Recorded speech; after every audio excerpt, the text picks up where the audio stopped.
It's fine. Halo is good. Yeah, Halo suits you. Yeah. Did a notification just come up saying that it started recording or something? Yes. Yeah. Okay, great.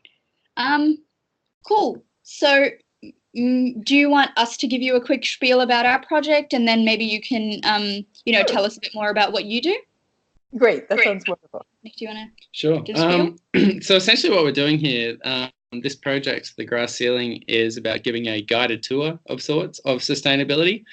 And through that, we want to look at, I guess, some of the foundational and fundamental ideas to sustainability, the sort of things that people might learn in a lecture, theatre, and so on, but also to explore ideas and concepts that go a bit beyond that. Some of the weird, some of the wacky, some of the wonderful stuff. And just kind of, take a really broad... Exactly. Just kind of take a really broad approach to how we do it. And one of the things I guess we look at, and maybe one of the things we can talk to you about, is not just the ideas within it, but how we communicate those ideas and how we get people to engage with those various ideas. So does that sound like a good nutshell? Yeah, and I guess on the practical side, what the project, what the Grass Ceiling itself comprises, is a podcast series, and right now we're standing at we've planned for 12 episodes, and through those episodes we'll be exploring themes such as psychology and politics and things like that, and we'll nut out the more detailed debates and concepts within each of those episodes, and we're using the interviews that we're conducting, such as this one here, to shape those debates. So we kind of, we from what you might tell us about, say, communication or anything else that informs us on what we're looking at, we'll kind of pepper through each of the podcast episodes these clips from each of these interviews, Right. so that we can kind of refer back to them and say, this person said this, but in this other interview this person said something totally different. How do we sort of bring those together?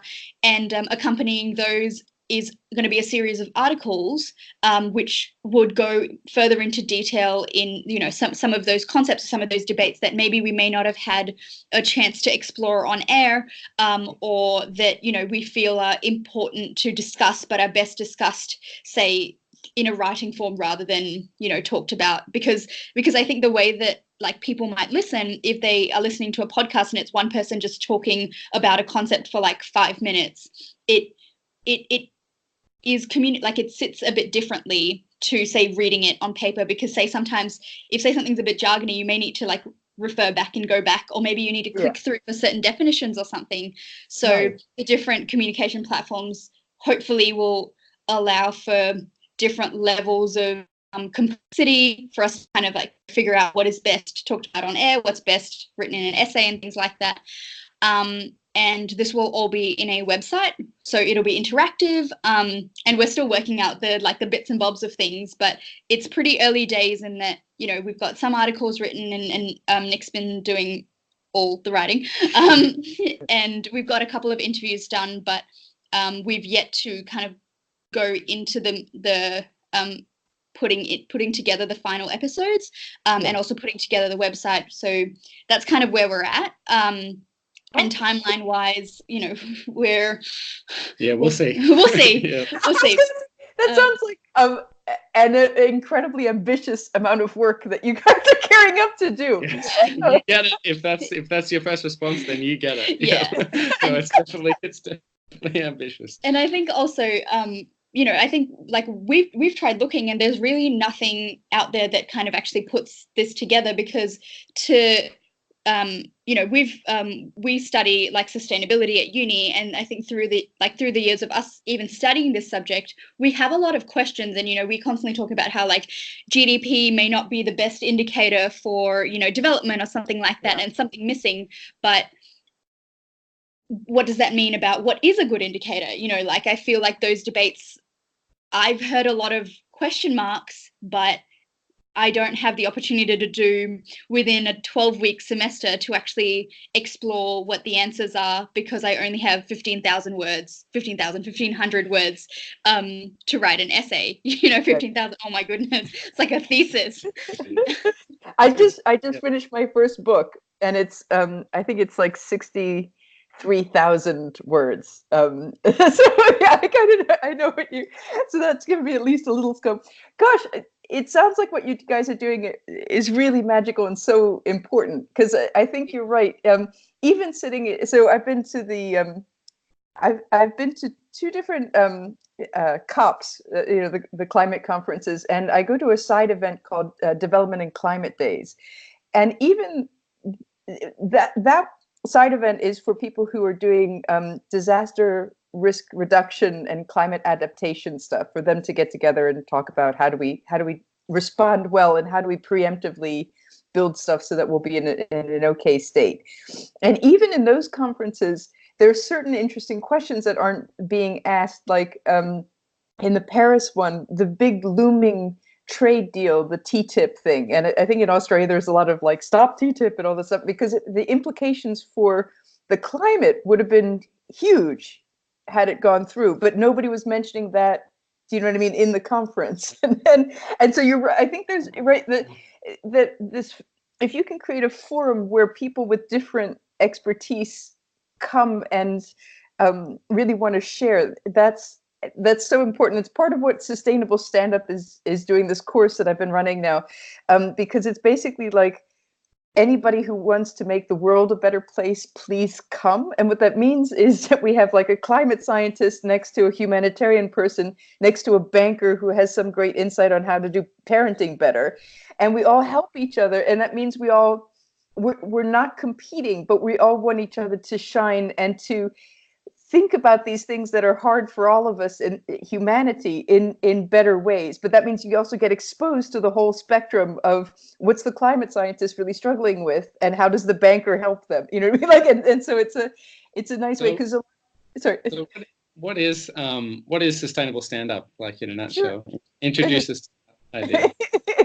In a nutshell. So my main thing is improvisation. I'm a consultant in something called applied improv, which is we're taking the mindsets and practice from, in my case, theater improvisation, and applying them to business, to leadership, to whatever it is. And for me, it's how do we apply those to transforming business as usual, so it's really aligned with planet and how we thrive. And in doing that work, I saw that we also needed this lens of lightness, that people who are in sustainability, environmental stuff, feel like they can never laugh because their work is too serious, but it's also burning them out. And that anger, that on fire anger, is also burning people out. So I wanted a way to take stand-up comedy, which allows people to find words that are really powerful, to cultivate a lens of lightness and humor. And I infused stand-up with improv, so it's like a loving form of stand-up comedy. Because where I'm trying to get people, particularly in this space, is I love myself, I love the audience, this is silly. The system is silly, or the dynamics are silly, because I saw too many people in the sustainability who were just way too judgmental or way too angry for anybody to listen to them, and it was having the opposite effect. And there's something unique with stand-up is also a metaphor in the course, because we're all scared of, if you're human, you're scared of doing stand-up. Like, that's a normal human response of like, oh my God, we're doing stand-up. What we do is we create a really loving form of stand-up comedy, and we're really supportive in the course. And it's a metaphor for, if you guys are doing sustainability and you want people to look at it, the thing you're trying to get people to look at is inherently frightening. So if you go through my course and face something inherently frightening stand-up, it acts as like a really beautiful metaphor for you to understand, what do you need to do within yourself, and how do you engage other people in that journey to face something scary, but do it with compassion and playfulness. So that's it in a huge nutshell. I love that. I love that concept, though. Yeah, this is something like I personally struggle with and have spent a lot of time thinking about, because sometimes I vacillate between being very angry or very depressed, and then realizing, because I'm slightly older and I'm here at university as a 30-year-old, and I see the younger generation, and what they really gravitate towards is that, as you called it, that lens of lightness. Like, they will reshare a meme and they will engage with a meme much more than they will some sort of, sternly worded essay or whatever. You know what I mean? So I feel like Yeah, like we're doing this episode later on, and it kind of comes at the end, and I feel like it's going to be one of the most important episodes we actually end up doing and looking at, where we talk about sustainability communication and, to an extent, human psychology and so on, and how do we get people to engage with something, especially when it's so frightening, as you say. And there's this great quote that I guess guides me on that when I feel like I'm getting too serious, which is, it's by G.K. Chesterton, and he says, humor gets in under the door while serious is still grasping at the handle. Beautiful. Yeah, and that's really so. I've taught this course now 30 times across 9 countries, right? So I've taught it to a lot of different types of people, to a lot of different cultures. And what I'm finding, I was really inspired by John Oliver, Jon Stewart, The Daily Show, in their ability to get across truth in a way that makes us laugh. And it's really this powerful thing of, if you can say something true and like the implications of it are heavy, but then make us laugh at something tangential right after that, the heavy stuff lands and we'll still think about it. But if you stay in that, here's the heavy thing, and here's it's even heavier, and we're all going to die, people have been so saturated with that they just, as a self-defense, they're putting up blocks, so they're not even going to consider it. So there's something about the psychology of this, of like, be in it with the people. The people in your audience are not the ones that, like, that messed it up, like, and if we can take ourselves lightly, like, look, we're all gonna die. Like, we're just talking about we were just talking about so it's sort of like, what's the quality of the life we want to have? And if we're constantly pulled also into the future that we don't want, we're also going to kind of be making that future. Like, one of the irritating things in London, I lived in England for 15 years. I met some of the early transition town people, and they were so intense. I'm like, man, if that's what it takes to survive, I'll die with the happy people out here. You know what I mean? Like I walk with a laugh, right? Yeah. And I was just in Melbourne at the National Sustainable Living Festival, and I got to tell you, I had a really hard time. I was there also a year and a half ago, and the difference between a year and a half ago and this year, people were so angry. It was mind-blowing. And I guess in February there was, like the massive, horrible fires in the Tasmania, and then you had the flooding in the north, and then we were having.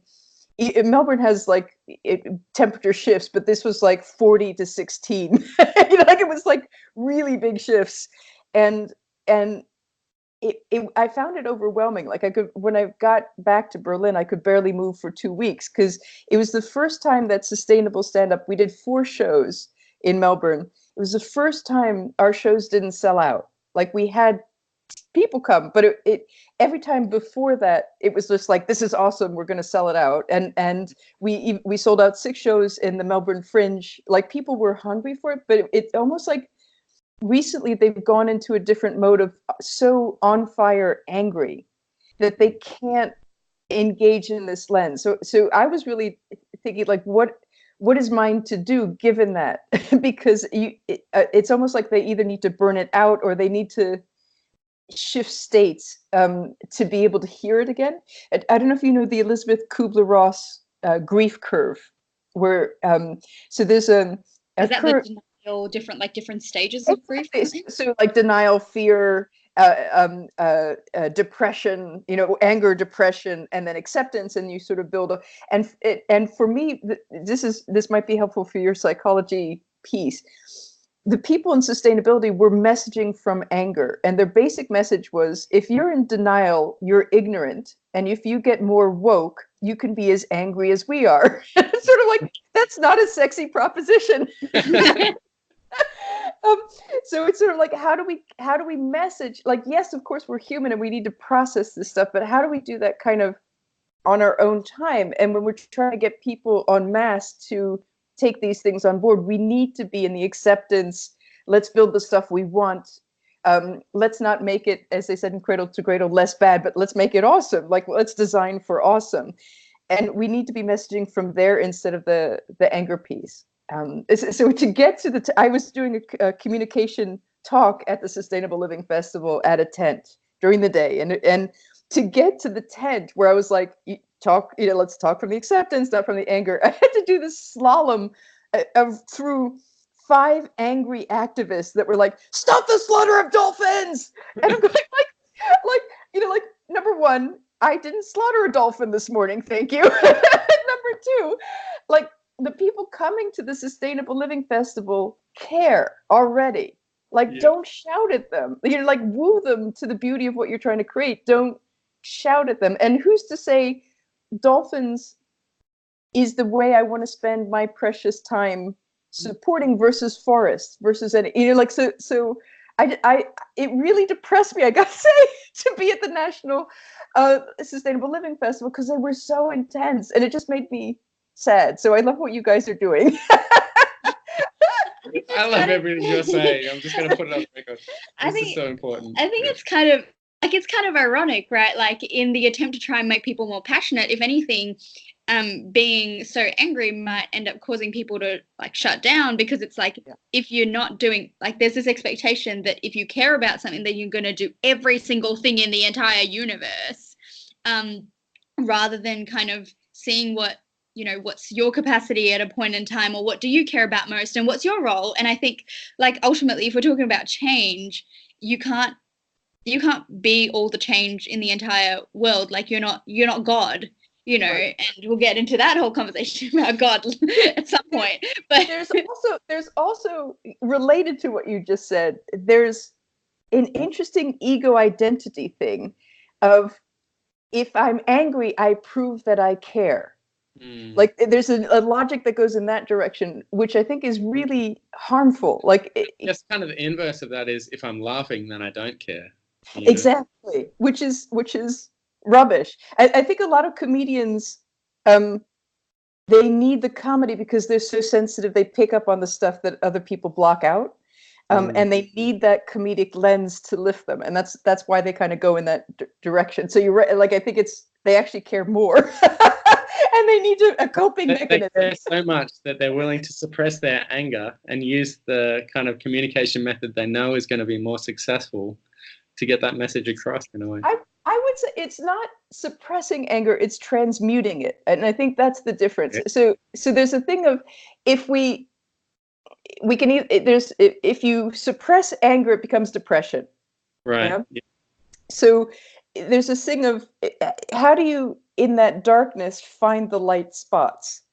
And I think that's where the comedy comes from, is the ability to almost do that cave journey every once in a while, to go, okay, it's incredibly dark now, what are the light spots? And now let me share those light spots with other people so they don't have to go in the cave. Do you know what I mean? Like, they can kind of, Back what we were saying about caring and not caring, and, saying that laughing doesn't mean that you don't care, and getting angry isn't the only way of showing that you care. I guess one thing that maybe rather than there just being getting angry and laughing, there's also this kind of like quietness or apathy, or what can be perceived as apathy. Like, for example, I know that for myself, sometimes when I'm in crisis mode, I'll like have a big cry, but then I get very my way of dealing with it is to get very practical about it. And so when I am in like this pragmatic mode, I don't show very much emotion, right? Yeah. And sometimes that may come across as seeming like I don't care, or I'm not passionate, or that I don't have an emotional attachment to a thing, to that particular thing. And I'm just wondering, what do you know about how that way of navigating things is? For example, if say we're talking, like, because it all depends on context, right? If say if you're a performer or whatever, then a lot of the work that you do is going to involve emotion. But if say you're the CEO of a bank or something, cracking jokes in like throughout an entire meeting may spend time not as effectively as maybe sitting down and talking about policy that could actually interfere. So what, just to let you know, like, I started work as a project manager for Citibank, okay, in the back office. and I have an MBA, and I've done a lot of work with big companies. And in that journey of like, wow, we really need to I made a choice about 12 years ago. I don't want to make business as usual more palatable. I want to transform business as usual to be aligned with nature and how we thrive. So thank you for making that choice. You're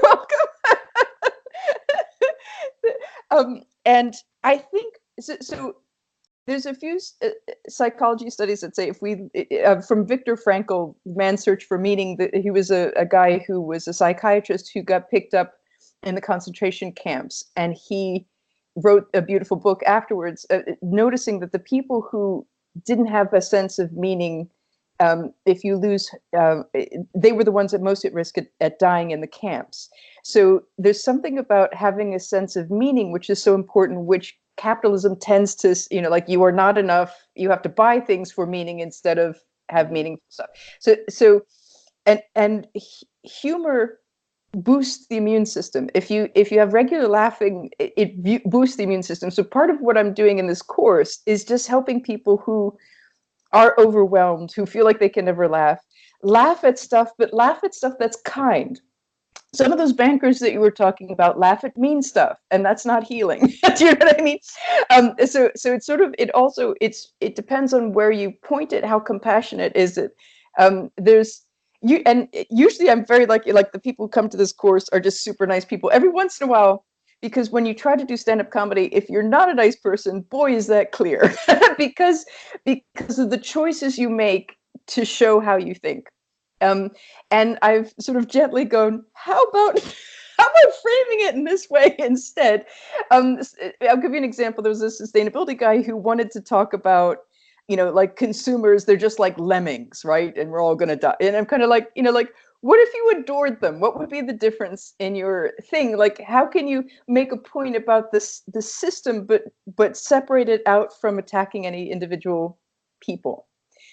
So to go back to, I think people in companies, I think people in NGOs everywhere, we're human. We need that compassion, that lightness, that laughing really helps. So even when you're getting in practical mode and it doesn't look like you're, like you're connected with something, if you can find something that just makes you laugh or gives you chilly bumps about yourself in a kind way, or like the way that the system is, it's going to boost your immune system. And to find something funny about a system, you temporarily have to emotionally step out of it. So that's healing in and of itself. Is, I'll give you an example. Somebody, a lady named Jane Farrago was in our Melbourne class, and she was saying how when when you research these things, how stressful it is to go to the grocery store, because it's sort of like, okay, this one is locally sourced, but it's wrapped in plastic, and this one is from Brazil, but it's organic, and so she gave some really lovely examples of like the choice of just one thing, and then she did this beautiful, like, why can't the supermarket do this for, like, why is it on us? It makes no sense. Like, why isn't the supermarket, like the chain, making better choices instead of stressing us kind people out at the end of the system? And for me, that was a really lovely flip of like acknowledging, yes, we're stressed, and yes, it's ridiculous that it falls on us, and there are choices like we can try to do, and we really need to change the system and stop buying the story it's all on us individuals, because it's absolutely, like, it's both, it's not either or. And also being able to, being able to admit where you're not aligned and laugh at it first is a lovely way for you to be able to change it if you want. And I'll give you another example. A lady who was really into waste sorting, and like she said, she was so obsessed with it. Like if people had her over at a party, like at their house, she would go through their garbage to see like how they recycled, and then like intense, right? And then she said, and I have a confession that I really love the Nespresso like coffee from the little things, and she's and what was, yeah, the little capsules. You know what I mean? Like, and what was so beautiful about her admitting that is she could have very easily gone down a psychological route of hiding that because she was ashamed. Yeah. And then you're in a weird position where if you're hiding it, you can't fix it because you can't bring it up to the light to look at it. And then if anybody else ever gets there first, you feel terrible. Versus if you can see the silliness in your own stuff, it's no longer a threat to you, if that makes sense. You can choose to change it or not. Yeah, that makes me think of this example because I was just hanging out with a friend just then, and I was talking about how I was a vegan for almost 6 years, and a lot of that was motivated by this aim to be like to consume more sustainably. And the reason I actually the actual reason I gave up veganism, which sounds so ridiculous, was because my parents and I had a trip to Greece, and I just wanted to have some feta cheese. And so this whole this entire worldview commitment thing that I had, because I was such a committed activist, and I really wanted advocate or whatever, and I really wanted to make change in the world. Well, it takes you some crumbly feta cheese. Exactly. Right? And at first it made me feel really crap about it, because I was thinking here I have given up something that I felt like I was doing because there was a cause that was bigger than me, for a tiny craving that I had. And it made me think, so do I really care or do I not? But then when I kind of think about it, and I'm like, no, I can laugh about it, and I can recognize that the reason why I had that dilemma was because of the way that I don't believe that cheese is inherently evil as a thing. It's all fit within the system that we exist in. And I guess being able to laugh about something like that also makes me it kind of makes me realize I'm actually not all that important. Do you know what I mean? If I have a fucking sorry, oops, you just score.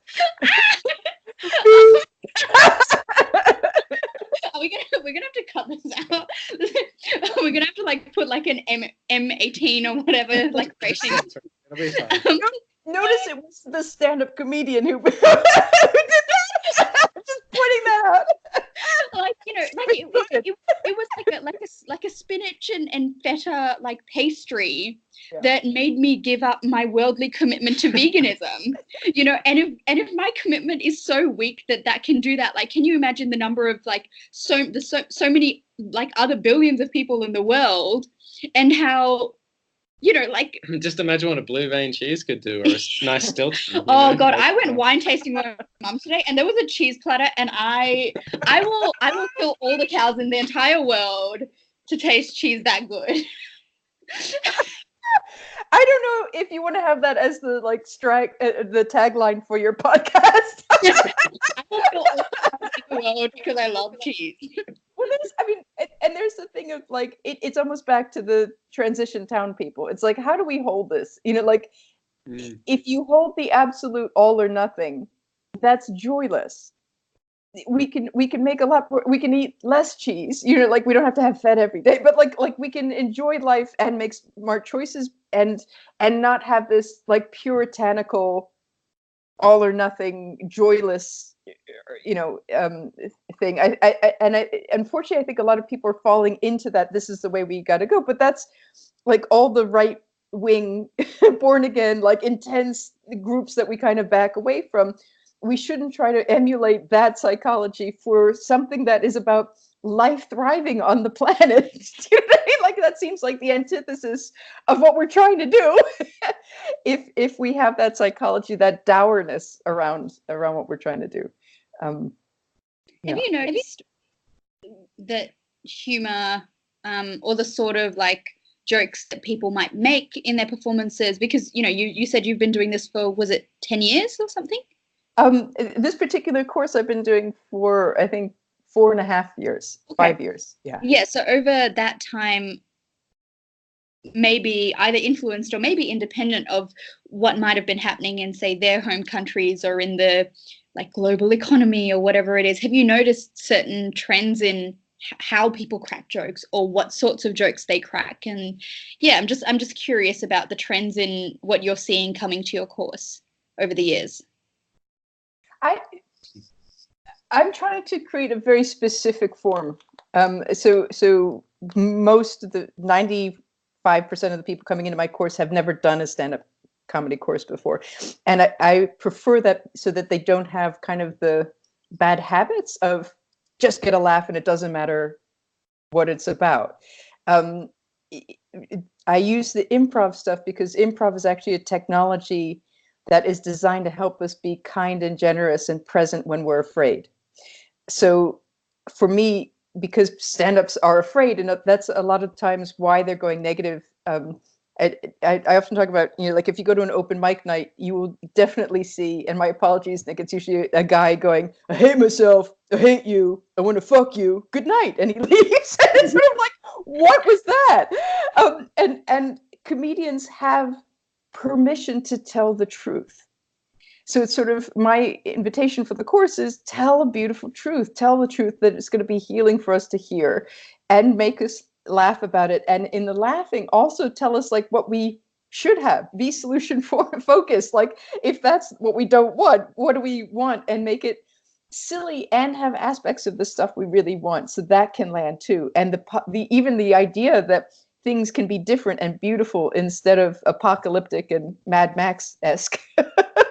It's so important to get out there because then we can build towards that, I've got a couple of friends who are like female comedians, and they specifically identify as like either feminist comedians or female comedians or women comedians and stuff, because they talk about how comedy and stand-up comedy is such a male-dominated field, and maybe this is just because of the nature of their experiences or the fact that they were doing comedy at a time where there's been a lot of looking into things like sexual assault at universities and things like that. A lot of that came up a lot in their comedy, and I think there's something that a question that came to me was that some people would stay away entirely from certain topics, right? Because they're like, oh, this is way too sensitive and we shouldn't be talking about it.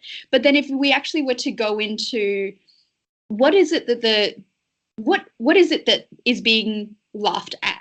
What are you poking fun at? So you could have something that is super duper serious, like like sexual assault or whatever, and it really depends on what it is that you're looking at. And so they poke fun at things like the ridiculous things that women do before they go out on a date with a guy or something like that who they've never met before, and they compare that to maybe the difference in preparation or lack of preparation that their male friends do or don't, and things like that. And so what ends up happening is you kind of start poking at the societal norms and everything. And so rather than that topic being avoided altogether, you kind of actually bring out those conversations.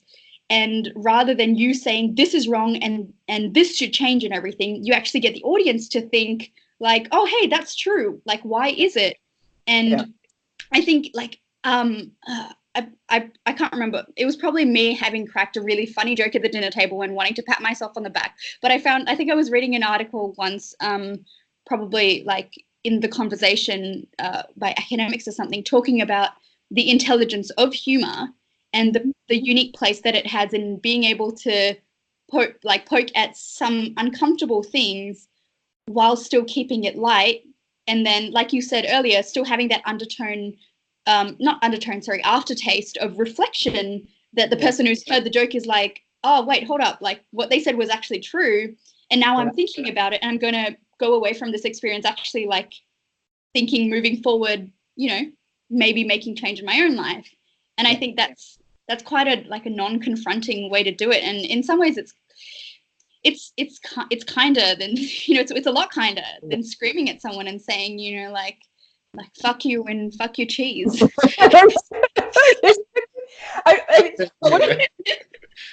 of the things I'm tempted to put as a promo for this course is we make vegans nice. Because we've had a few vegans come through the course, and so and we've helped kind of soften their message and have them talk about things that aren't quite as intense as they're known for. Yes. Oh shoot! I had a point and connected with what you just said, and it sort of popped off. By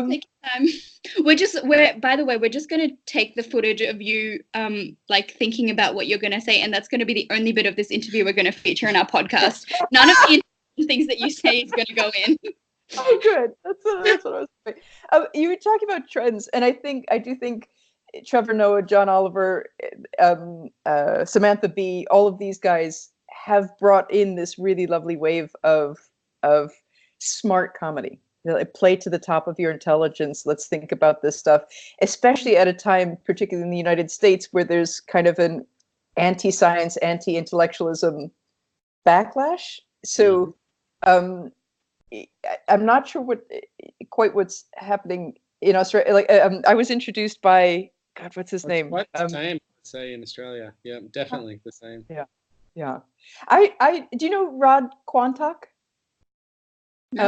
He's been a sustainability comedian. He's a lovely old fella based in Melbourne, and he's been doing sustainability comedy for a long time. And I think he's kind of, unfortunately, in sort of a sad, bitter place about what's happening. Or I think he's transmuted so much of the heaviness that he's unfortunately still seeing heaviness. So he talks about, the last Tim Tam.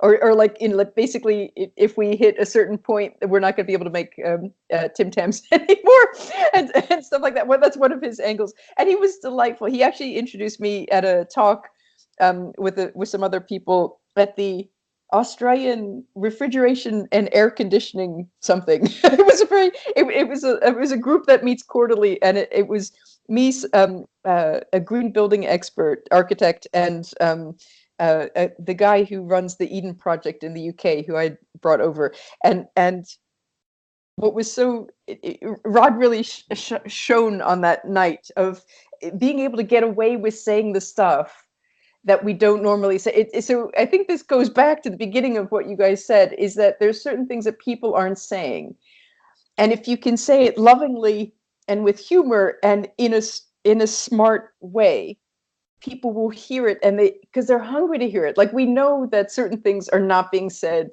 in the room, and this is really a time when we need to put up the pieces on the table so that we can really do profound fixing. And we also need to get different types of people around the table, to talk to each other, to share what they know. And people, if they're afraid to be shouted at, they're not going to want to join that table. Do you know what I mean? Or so it's sort of like, how can you establish the playground rules so that we can really share and support each other and try to work this out? Yeah. So I guess one question I have is, one of the things I've learned the more I've studied sustainability is that people think differently than I do. Yeah. No shit. Like, in all sorts of different ways. And in some ways, I have a certain sense of wit, but I'm not. I mean, you're obviously a very bubbly person, and I guess you can find humor in a lot of things. And sometimes for me, I can be very, very serious. And in my role this year, I'm working with an environmental group on campus, which I kind of help facilitate. And some of the people who show up to those meetings are those angry types, those transition town kind of people. Right. Right. I feel really bad for using transition town as the moniker for this. But whatever. Might have moved on. It was right. It was the particular group that I met in the UK in the 90s. Yeah, exactly. So I guess one of the things I wonder is, I guess humor is definitely an underutilized tool in communication, and it is definitely an underrated tool at the same time. And yet, having said all that, there are still limits, I suppose, to what humor can achieve. Like, I guess what I'm saying is, and I know this is such a buzzkill of a thing to point out in such a wonderful, lighthearted interview, but I guess there still is a time for seriousness. There still is some people for whom humor just won't resonate, I guess. I guess they latch more onto anger, or they latch more onto whatever the other cycles as you deal with grief might be. But I think there's also, like, sometimes specific sensitivities that people have. Like, if, say, there's a certain issue that maybe your own family is super affected by, maybe that may be too close to home, or, the whole idea of, like, too soon. And I think it varies, like, person to person. But I was just wondering, like, what you think about the idea and the limits of humor. And and I guess picking your moments, like when is the time to be, like as Simi was saying, you know, it might be too soon, so that's maybe not a time to be serious. I mean, to be comedic. I think laughter is healing, even in grief. And I think you're right, it's sort of how it's done and whether the person wants to. So again, if they're identifying as me being angry proves that I care about this thing, they probably won't be open to it at the moment. So you can hold a compassionate space for them, but it's sort of, they can only do what they want to do. And I don't think we should, I don't think they should take over that space. Because that's quite a heavy energy to hold, and it's one that sucks energy out of other people instead of gives energy. When we all laugh at something, especially something that's like put in a compassionate, funny way, we're all breathing at the same time, we're all sinking. So there's something that's happening with that community that are all sharing that laugh that is beautiful and uplifting and energizing, that you can then use that energy to go do positive things in the world. Do you know what I mean? And that's where it gets tricky when you have within that community people who are like, no, stop laughing, this is not funny, because it's sort of like, yes, it, like we're all gonna die, like yes it is, like we command the quality of our lives in the moment, and it's sort of like, why would you choose to be 30 years in a future, in an apocalyptic future, versus now, and look at like how beautiful the sky is today. One of the things that I do in the course is just your name and what's something nice that's happened to you recently, just to start to build that muscle of presence. And even if you've had a really shitty day, what's some light spot that you can find and you can share with other people, because that not only helps other people, but it helps you to have that muscle. Do you know what I mean, of finding the light? Yeah, I think sometimes you gotta like learn to laugh, because it's also a, like, maybe if you've spent a lot of time being angry and you kind of develop this very, I don't know, low sensitivity threshold or something, where a lot of things are kind of out of bounds for you. It does take some like practice to kind of catch yourself and be like, no, it's okay. Like, it's okay for me to not nitpick at what this person has said and recognize that it's a joke that they've just cracked, and that's their, and you know, that's their way of communicating something. And I don't have to be a buzzkill at this point in time. Maybe tomorrow, but what will I gain, or how will I benefit the situation by, at this point of time, calling out someone's joke or something like that? And obviously, you know, it can go both ways. Sure. Depending. There are jokes that I call out. So I wrote a blog, business is your premise is showing. And the premise is like, what's your joke about? And I was at a club that I really like, and I respect their values, and they're all like, this is a warm place, this is a safe place for nice comedy. And the guy at the door was a young comedian, and part of what they do with the shows is they give, you buy your ticket, and then as part of that you get a shot of alcohol if you want it, and then you go in.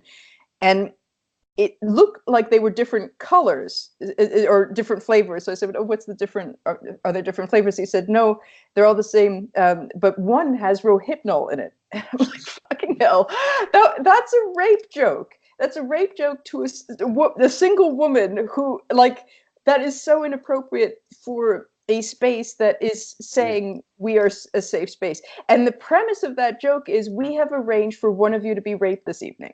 Like, I didn't say, it took me, 20 minutes of going, oh my God, I can't believe you said that, to work out the specifics of what pissed me off about it. But it's like, what's the premise of your joke? Is it kind or is it nasty? Going back to what you said earlier of where's the line, there's a fabulous film called The Last Laugh. And I think there's actually two films of that title. The one I'm talking about is Jewish comedians talking about the Holocaust and humor, and where's the line. And it is different for different people, and it's a really interesting film to have with sustainability in mind, of like, here's this big thing that was awful for several people is awful, like sustainability, environmental degradation is killing people now. Like there's the spectrum of stuff. The generational holocaust we're looking at. So yeah. terrible. So this film is really interesting because it's all these different smart comedians talking about where's the line, like what's okay to laugh about and what's not. And one of them, there's a lady comedian, I can't remember her name. I think her mother was a Holocaust survivor, and she was saying, like, she imagined herself at the gas chambers naked, going like, would she hold in her stomach or not to be attractive just before she goes in? So there is something about, even in the darkest moments, there can be healing laughter, because it temporarily steps us out of being in that emotional experience. And seeing it from outside. You talked about intelligence. One of the signs of intelligence is if you can see the same idea from multiple perspectives, and humor does that. Like, you have to make things funny, you have to see it from different perspectives and maybe even put it in a different domain. So what would it be like to be a transition town person who works at a grocery store? Like, what would they be like in terms of, so you take different dynamics and you play with it. So I think it makes you a smarter, kinder person. Also, with that example of the woman sucking her tummy in the gas chamber, it's also, I guess, a way to find our humanity and our shared humanity, I would say. Yeah, exactly. No matter where you are in the world, no matter what your circumstance, you're going to be thinking about how cute I look for this photo. That's kind of beautiful. In our first in the first series of essays that we put together, it's so funny, I did not imagine that we would be speaking about this, but one of the shows that I drew inspiration from in talking, I guess, so there's this, sorry, to back up a little bit, there's this idea in sociology called terror management theory, which essentially says that when we're confronted with the idea of our own mortality, we manage it in different ways. And those ways vary dramatically. One might be a belief in a kind of literal afterlife, so that might be heaven or other versions of heaven. But then we might also look for culture as a way of kind of creating permanence and a different kind of afterlife. You get immortalized like Marilyn Monroe or something like that. Yeah. And then I guess there's this other, like you said it earlier about 15 minutes ago, you were like, we're all going to die. And you said that as you laughed. And that was the kind of third approach I took to this idea of terror management theory. And I talked about this show, I don't know if you've seen it, called 6 Feet Under, which is... I've heard of it, but I haven't seen it. Right. I think you'd like it. I think you'd like it a lot. But it's essentially, it kind of revolves around a bunch of people who run a funeral home. Right. And so each episode, they've got a new person coming in, and that's kind of the basis for the new episode and so on.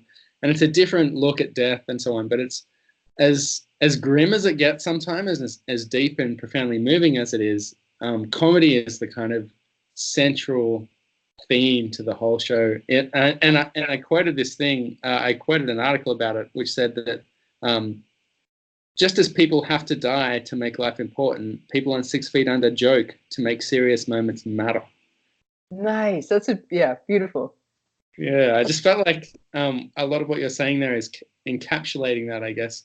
There's almost an appreciation of our humanity and an appreciation of, even through humor, which I don't know, it still seems so counterintuitive sometimes to think that laughter is the gateway to the truth sometimes, as opposed to a distraction. I've been thinking about this entire interview. When you laugh, you go, sometimes you will laugh and you go, ah, and that sigh at the end, that kind of coming down is sort of you coming back to reality and recognizing what that joke or what that laughter, after the joke's done, you come to realize how that fits in with everything in the world. And that's kind of how I think of it, because it differs, right? How I would end a laugh. If, say, I'm being sarcastic and laughing at something, I would, that laughter comes out differently as compared to if, say, someone's just said something so ridiculously absurd, but also extremely confronting, the way that I would laugh and I guess the way that I would end that laughter might be a bit different. And I don't know where I'm going with this, but it just like I was just thinking about it. And I think about that's particularly why the comedy that we do is highly compassionate, because the quality of the laugh you get is that kind of like the joy of like, oh my God, somebody thought of that. That's awesome. And nobody feels attacked. Everybody feels like we're in it together. What's so nice is the people in the audience are the friends of the people on the stage, and they have really low expectations because they know their friend has never done stand-up comedy, but their friend has been working on it for 6 weeks. So their friend is actually really awesome. So there's this euphoria of like, this is great. And again, because nobody feels, it's not a mean, there's some like cynicism and sarcasm that's floating around. This is not that. This is just like delightful. We're in it. Isn't this silly?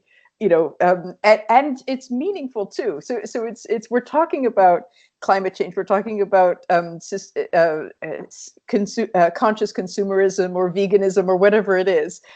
So I'll give you an example. We had a lady, a Dutch lady here, who was talking about being a vegan, and she said, "I get one of 3 responses. Like that doesn't sound very healthy, or what do you eat, or vegan." And then she said, like, okay, audience, which one would you give me? And everyone went bacon. Like that. And it was so nice that that shared humanity of if you can say something that people think in the audience, and you do it in a loving way, we can all, that helps us to laugh, versus again the judgmental thing. It's like, oh, get me away from this person, they don't like it. And especially now, because there's so much polarization with Facebook, with all of this us and them business, and it's a classic government move. Like if we're fighting each other, we're not fighting them to do good stuff.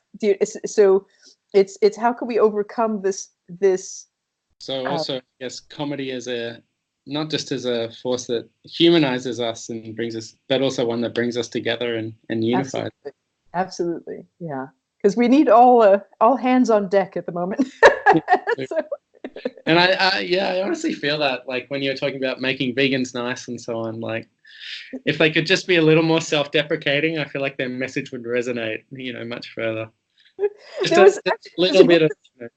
There's a group in Ljubljana, a Facebook group that is the non-violent vegans, because like I think there were at least like 5 of them who were like, we're not like those guys, but we want to hang out and share recipes. Like exactly. I think that's a heap of words to transcribe. So I reckon it would be. I think it'd be good to leave it there, because we've got another interviewee coming in a short bit. Cool. But yeah, like I'm just thinking about it, and I'm like, damn, we've had some really, really great interviews so far. As we've been doing this project, and thank you so much for taking the time on 10 o'clock on what day of the week is it? On some morning of the week, to chat to us about it. My pleasure. I might be doing a course in Canberra, June, July, if you guys are tempted. I might. We're looking at dates now to run a sustainable stand. Yeah. And we'll show you the other side of Australia. Yeah. We'll show you the warm, excruciatingly hot side of it. Oh, I guess it'll be getting cold then again. It'll be cold, yeah. But no, it'd be lovely to meet you and to take you out and enjoy some laughs in person. Thank you so much. I won't be going this time. I'll be working with people online, and then Phil Dooley is going to be teaching people in person, because there's only so many huge flights I can do a year without being bitterly ironic myself. Fair enough. And it would be lovely to meet you next time I'm in Oz. Should. Yep. That was not just a great interview, but definitely personally helpful, like for me, struggling with a lot of the seriousness of this and dealing with very serious people at times. So it resonates a whole lot. So thank you. Thank you for the work you do. My pleasure. I have a Facebook page, if you guys are on Facebook, Sustainable Stand Up, and I post a lot of this type of humor that you think you guys would like. Great to meet you guys, and good luck with all the magic you're doing. Great. Thanks. Thank you so much. Cheers. See you. Bye.